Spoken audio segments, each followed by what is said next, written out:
Hello বন্ধুরা, আপনারা সবাই কেমন আছেন? আমি আজকে একটা খুব ভালো জিনিস দেখাতে এবং দুটো টিপস দেওয়ার জন্য চলে এলাম। এগুলো কি বলুন তো? এগুলো হচ্ছে আমন্ড বাদামের খোসা। আমরা প্রতিদিন আমার হাজব্যান্ড, আমি, আমার ছেলে তিনজনই রাত্রে আমন্ড বাদাম ভিজিয়ে রেখে দিই জলে, আর সকালে উঠে মুখ ধুয়ে খালি পেটে আমন্ড বাদাম খাই। আমি আমন্ড বাদামের খোসাগুলো ফেলে দিই না।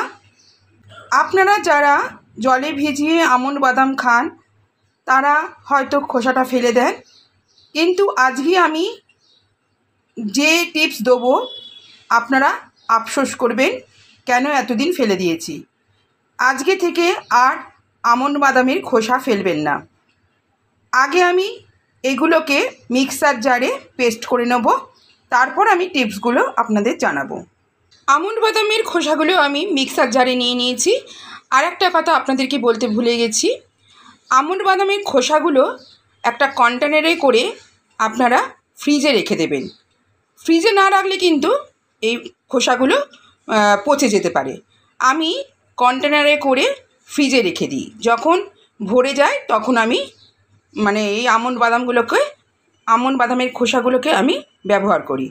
আমি এই আমন্ড বাদামের খোসাগুলো একটু জল দিয়ে ভালো করে পেস্ট করে নেব, তারপর আপনাদের কাছে আমি আসছি।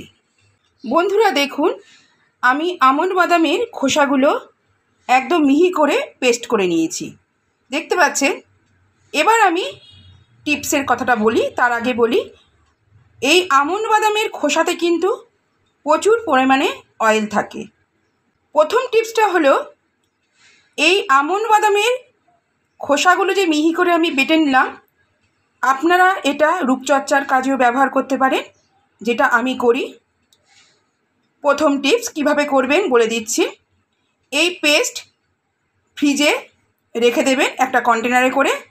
প্রতিদিন 2 চামচ হোক 3 চামচ হোক বার করে বেসনের সাথে মুখে মাখতে পারেন, হাতে পায়ে মাখতে পারেন। 15 মিনিট রেখে ভালো করে ধুয়ে ফেলবেন।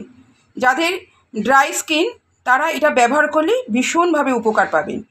আপনারা যদি এটা কন্টিনিউ ব্যবহার করেন আপনাদের স্কিন কিন্তু খুব সুন্দর হয়ে উঠবে।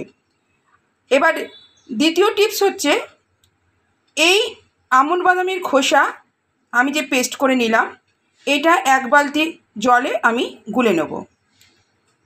যার যেরকম বাড়িতে গাছ আছে, গাছের সারের পক্ষে কিন্তু এটা ভীষণ ভালো। আমি গাছে দিই, আমার কিছু গাছ আছে, বাহারি গাছ আছে, ফুলের গাছ আছে, আপনারা সব গাছেই এটা দিতে পারেন।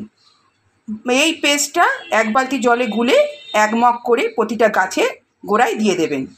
এটা সার হিসাবে কাজ করে। আমার এই দুটো টিপস আপনাদের কেমন লাগলো আপনারা অবশ্যই কমেন্ট করে জানাবেন।